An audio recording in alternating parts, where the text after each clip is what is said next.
You know that feeling when you check your credit score and it's lower than last month, even though you didn't miss a payment? That confusion, that quiet panic, where you're thinking, what did I do wrong? You paid everything on time. You didn't apply for anything new. You didn't max anything out. But the number still dropped. And nobody explains why. So let's start with what we think we know. We're told to pay on time.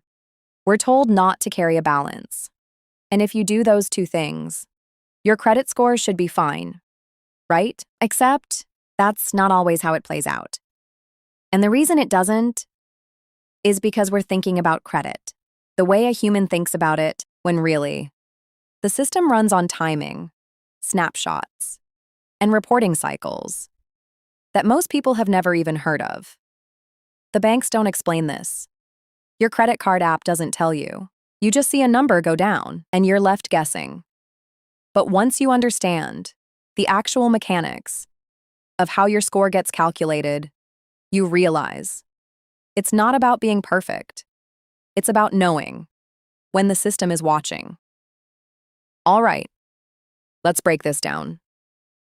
Your credit score is made up of 5 things, but the 2 that matter most are payment history and something called credit utilization.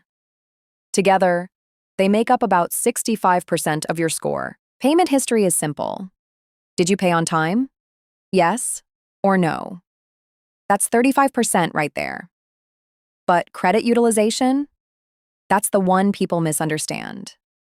And that's where the due date becomes a problem. Credit utilization is just a fancy way of asking, how much of your available credit are you using?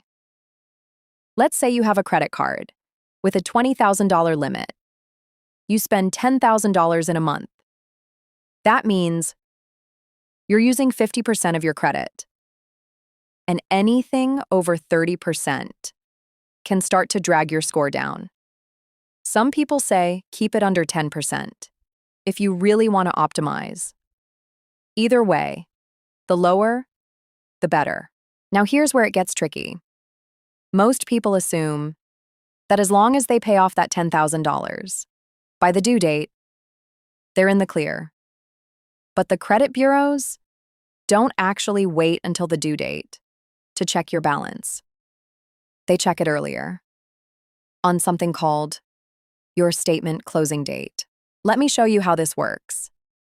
Let's say your billing cycle starts on the 1st of the month and ends on the 31st. Everything you spend during that time gets added up. Then, on the 31st, your statement closes. That's when the bank takes a snapshot of your balance and reports it to the credit bureaus. Your due date? That comes about 3, maybe 4 weeks later. So here's the problem. On the 31st, when your statement closes, you still owe that $10,000, even though you're planning to pay it off in full on the due date. Even though you're not carrying a balance or paying interest, the credit bureaus don't know that. All they see is the snapshot. And in that snapshot, you're using 50% of your credit. So they ding you. Your score drops. Not because you did anything irresponsible, but because the timing didn't line up. You were playing by the rules, but the rules were written in a language nobody taught you. Now, once you understand this, everything shifts. Because suddenly, the question isn't, am I paying on time? The question becomes, what does my balance look like when the bank takes that snapshot? And that is something you can control. Here's what I started doing. And I'm not saying this is advice. I'm just telling you what worked for me. Once I understood the system, instead of waiting until the due date, I started paying most of my balance a few days before my statement closing date. So if my statement closes on the 31st, I'll go in around the 27th or 28th and pay off 90 to 95%. That way, when the closing date hits and the bank takes that snapshot, my balance is tiny. Maybe 1 or 2%. Sometimes $10, sometimes $50. Then, on the actual due date, I just pay off whatever's left. And here's the thing. There's no penalty for paying early. None. You're not breaking any rules. You're just making sure the number the credit bureaus see is the number you want them to see. It's like showing up to a photo shoot. You wouldn't wait until after the picture is taken to fix your hair. So how do you actually do this? First, you need to know your statement closing date, not your due date, your closing date. This isn't always easy to find. A lot of apps hide it. They push the due date because that's what they want you to focus on. But if you check a past statement, usually in PDF form, you'll see something like billing cycle ends or statement closing date. Write that down. Set a reminder. Then, 3 or 4 days before that date, log in and pay down your balance.